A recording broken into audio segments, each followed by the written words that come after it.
All right, so let's kind of go back to something from last week. We were talking about the chapter 6, where you've got the attribute about God self-sufficient.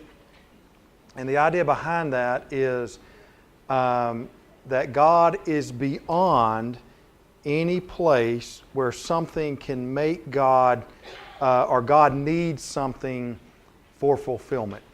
And in chapter 6, what we talked about was God is complete inside of God's self. Does not need anything else to make God complete. And so when God creates humanity, some would say, why did God create humanity?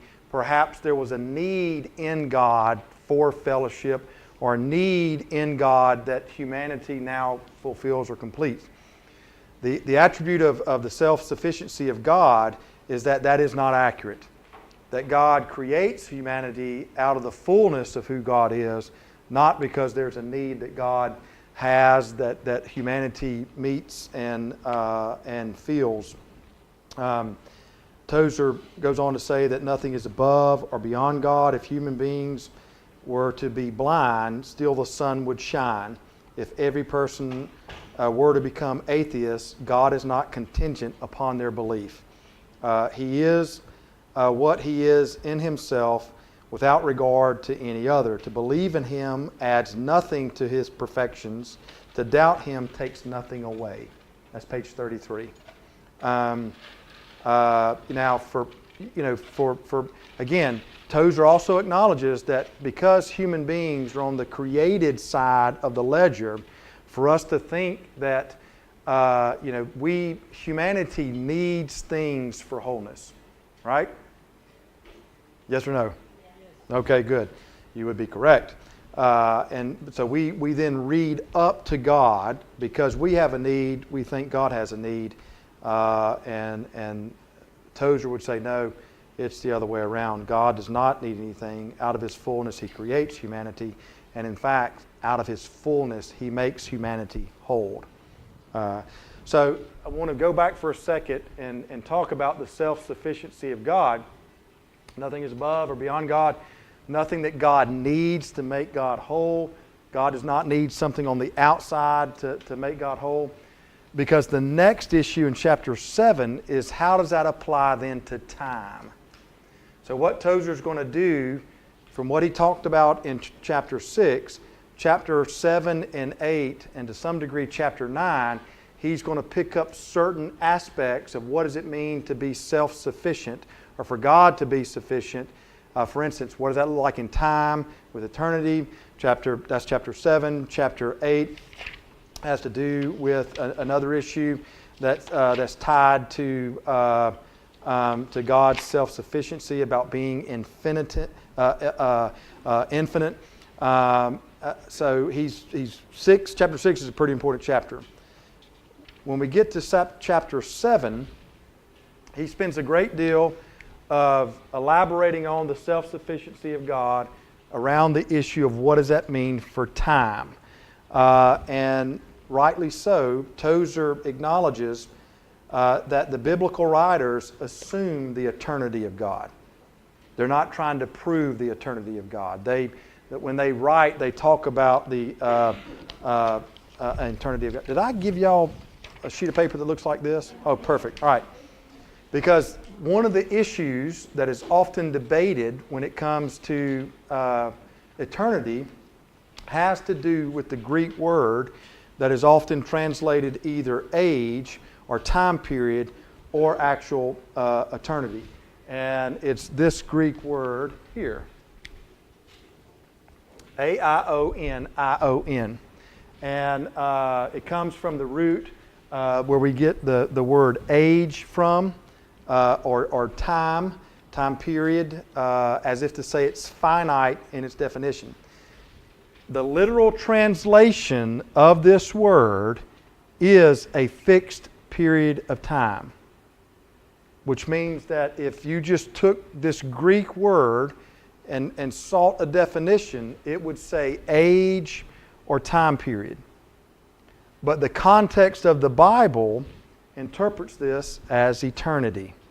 which is beyond age or time period, which goes back to the understanding that context is key. And I've given you examples in the Bible of where that word is translated eternity or eternal when defining time, as in not ending, unending. But some people, have you ever heard of the universalism? Does that ring a bell? Maybe yes or no? Shake your heads. All right. Universalism wants to interpret this particular word as a fixed period of time. And so when they talk about eternal damnation, they want to say that's a fixed period of time, because their theological belief and teaching is that God will ultimately at some point, everybody is reconciled to Him, everybody makes it to heaven, that even when the Bible talks about damnation, that's a period of time, it's not eternal. I would argue that's not an accurate understanding of that particular word, because the context around whenever that word is used in the positive light, universalism are happy to say, oh, that means eternal forever. But whenever it's in a negative light, they say, no, it's not that. It's capped with a time period. Does that make sense? Probably not. It's clear in my mind. Not sure if it's coming out clear. So y'all, being the interpreters of my words, you tell me whether or not that's clear or not. So maybe? All right. Yeah, so I've given you, I think, maybe 10 on each side, or 18 different examples, where on the positive side, everybody, whether it be if you find yourself as a universalist or not, would say, oh yeah, it means eternal, forever. It feels good, sounds good. But on the negative side, what they do is, this is Shane's opinion, they read into the Bible the literal definition of the word when it's negative in its context, but when it's positive, they take a different understanding of the word. You have to be consistent. If you're going to allow context to define what the definition of it is, whether it's positive or negative, then you have to let context define it. So that might not be something you're worried about, but in theological circles, when you actually take an actual word and you want to parse it, I can promise you this shows up. But the actual word literally does mean a certain time, as a time period that's fixed. But the context, the way the biblical writers interpreted that, is that it's unending. And so the idea that if God is self-sufficient, then God is also self-sufficient when it comes to time, which means God is not limited by time. God is eternal. Now, for some of us who are, classical Christians, which means that you brought up in the church and went to Sunday school and heard Sunday school lessons as a little girl and then as a teenager and then, and what have you, or just classical sermons, this is probably no big deal, right? You probably heard forever that God is eternal, correct? Right? But, again, keep in mind what Tozer is trying to do with the book. He's trying for us, because God has revealed Himself to humanity, the way we interpret what has been revealed is by God's attributes. Because how can the created fully understand the Creator unless the Creator reveals aspects of the Creator so that the creation can understand it? Are you with me? One of the ways that what has been revealed is that God is self-sufficient, which means when it comes to time, time does not apply. Now for us, you got to swim in the deep end of the ocean, right? Because everything we do is tied to time. Correct? I mean, you think about your life. When someone says, well, tell me about your life, how might you begin the conversation? I was born when? At a certain time in a certain place. We're going to get to place next week, I promise. And so we're conditioned for time. When we talk about people, they were born, they lived linear, this linear concept of time from a baby to whenever last breath, and then time, then we stop it with time there. For God, everything is beyond. God is beyond time, which means there is no past, there is no future, there always just is. Again, put on your thinking caps, all right? I mean, think about Exodus. When God revealed himself to Moses, and Moses asked the question that we would all ask, who are you? What was the answer? I am. Past tense? Future tense? Yeah. I am, which means I am constantly, forever. I never change. And then later on, when he's asked for context, he doesn't say, I was the God of Abraham, the God of Isaac, the God of Jacob. Past tense for Moses, how does he give commentary on I am? I am the God of this person, and that person. So even in the Hebrew, so it's not just a New Testament, even though this is a Greek word, even in the Hebrew, you have an eternal God that is before and after and outside of time always. All right? So now, on some level, we think, gosh, Shane, we already tackled, one social issue. Now you're going to talk about this. This is just too much for me on a Tuesday morning when it's cold outside. We'd like to be at home by a fire, right? I get it. I would agree. However, if God is self-sufficient and outside of time, what might that mean for us even when we talk about things like forgiveness? This could be where the rubber meets the road. We think of forgiveness as if it is what? Conditional. Right? Correct? Yea or nay? You tell me. Let me ask it to you another way. Anybody in here struggle with guilt or shame? Why? I mean, it's a terrible question. I mean, I'm going to play devil's advocate. Well, why? I mean, none of us in here should struggle with guilt and shame. And the reason why we struggle with guilt and shame, particularly in our society, is because we see God as not self-sufficient to some degree, or that God is contingent. But if God is outside of time, and forgiveness is, so then an aspect of God, God's mercy, then is also outside of time, which means then it's not contingent upon past, present, or future. So when God says you are forgiven always. Yeah, you are. All right, the difference is we just don't believe it. Because there's nothing in our life that is outside of time and space. And we're a lot like Peter. When we want to show off, and Jesus asked us about forgiveness, we say, well, I'm going to forgive more than the average. I'll forgive 7. No, I remember the Sunday school lesson. 70 times 7, which is still a finite number. Right? 490. Which means 491, do I have to forgive? No. I mean, everything we do when it comes to how we see ourselves, again, because this is our existence, it is easy for us to make the assumption that as we are, God is. Correct? Which means God is going to not be merciful. He's going to be merciful to some degree, going to be loving to some degree, but at some point the love runs out. Right?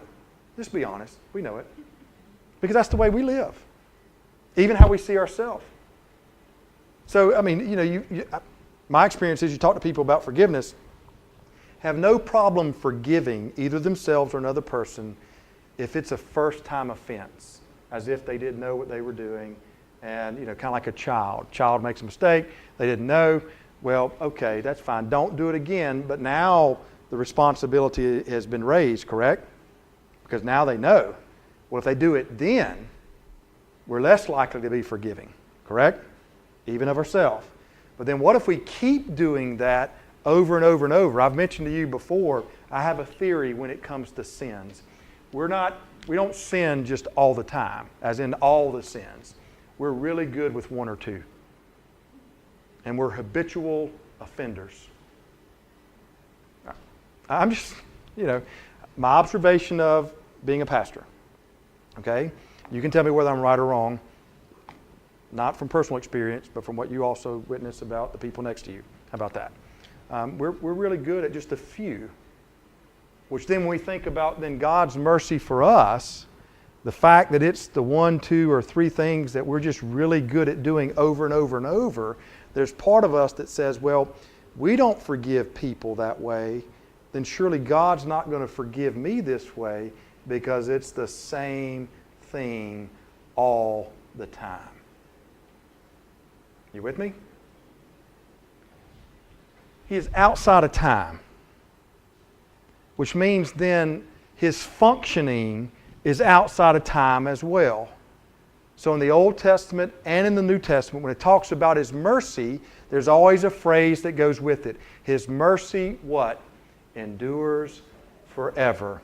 Guess what word is used? Close. I wasn't too far off. Always. So when we think about this, on one level you can think about it on a philosophical level, self-sufficiency outside of time and space, but it actually does play out in our life. It talks about mercy, talks about grace. It endures forever, which makes a difference in our own life. So here's the lesson, and this is what we're going to end on. For those of us that struggle with guilt and shame, which is real inside of our society, not for you, for when you go to lunch and you're going to talk to someone who wasn't here, you can tell them this. You worship an everlasting, eternal God, which is not confined to any outside substance, or he doesn't need anything to make himself whole, which means when he chooses to act, he also acts outside of that as well. And if God chooses to be merciful, then his mercies endure forever.